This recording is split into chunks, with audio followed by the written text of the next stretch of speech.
DIRCOM n'est pas un démocrate, écrit Frédéric Fougera aux éditions Bréal. Frédéric Fougera, directeur de la communication et du marketing du groupe immobilier Foncia. Bonsoir.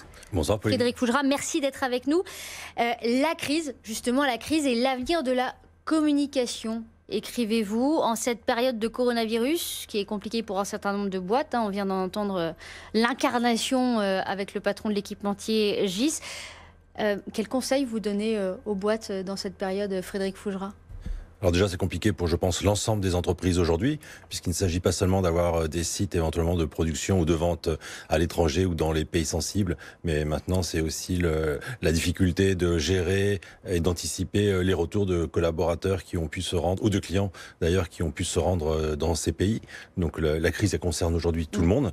Et comme toute crise, c'est le travail d'anticipation, de préparation qui est indispensable pour pouvoir répondre et consacrer 100% de son temps de cerveau à la crise quand il va falloir gérer la crise si on est impacté directement les uns et les autres. C'est quand même assez inédit ce qui est en train de se passer là, qu'une épidémie, entre guillemets, provoque ce type de réaction. Après, attention, nous disait la patronne de Corian tout à l'heure, attention, il faut raison garder, il ne faut pas non plus complètement...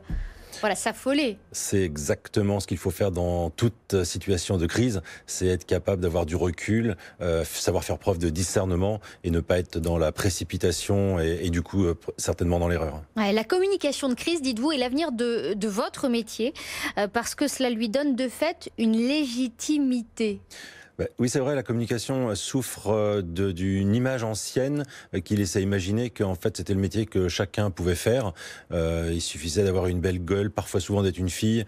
On exigeait d'avoir un bon relationnel, un bon rédactionnel, et puis c'était bon, on était bon pour la com. Et puis dans encore beaucoup d'entreprises, beaucoup d'entreprises, en France comme à l'étranger, on retrouve souvent dans les services com des personnes dont l'entreprise n'a pas voulu se séparer, mais on s'est dit tiens, va à la com, ça n'importe qui peut le faire, donc tu pourras le faire aussi.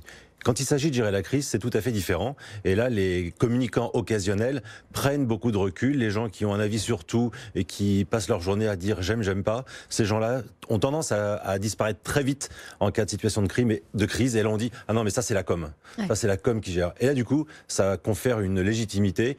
Une légitimité qui manque parfois dans certaines entreprises. Et la crise, on vit maintenant de plus en plus en mode crise. On vit à l'ère de l'instantanéité, on vit à l'ère de crise mondiale. Et du coup, ça permet à la communication de s'asseoir et d'occuper la fonction stratégique qui est la sienne dans l'entreprise. Pourquoi avoir fait ce livre à l'origine, Frédéric Fougera? Pour expliquer, c'est un petit manuel pour les futurs communicants? Parce que justement, vous ressentiez ce manque de légitimité? Alors, en partie, mais je trouve qu'une des erreurs que peut faire le communicant, c'est de ne pas être pédagogue. Le rôle d'un communicant, ce n'est pas...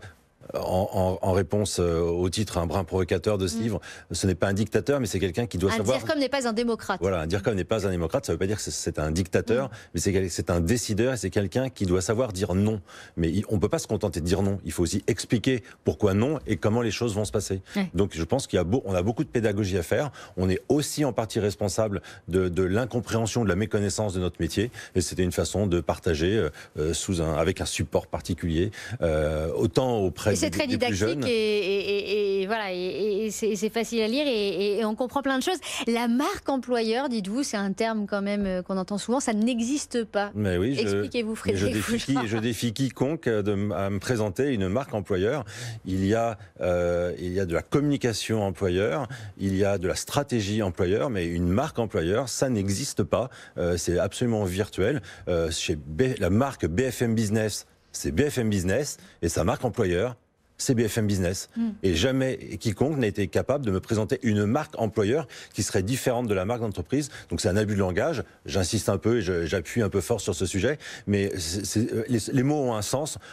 Encore plus particulièrement en communication. Et donc, il est faux de parler de marque employeur. Il n'y a pas de marque interne, de marque financière, de marque RH, de marque je ne sais quoi. Il y a une seule marque dans l'entreprise. Et la communication employeur ou la stratégie employeur, de façon générale, se fait sous un angle particulier, mais avec une seule marque, celle de l'entreprise. Vous parlez aussi beaucoup de l'importance des réseaux sociaux. On peut vous retrouver d'ailleurs, vous êtes très actif sur les réseaux sociaux, Frédéric Fougera, parce que c'est effectivement une donnée à côté de laquelle on ne peut pas passer aujourd'hui.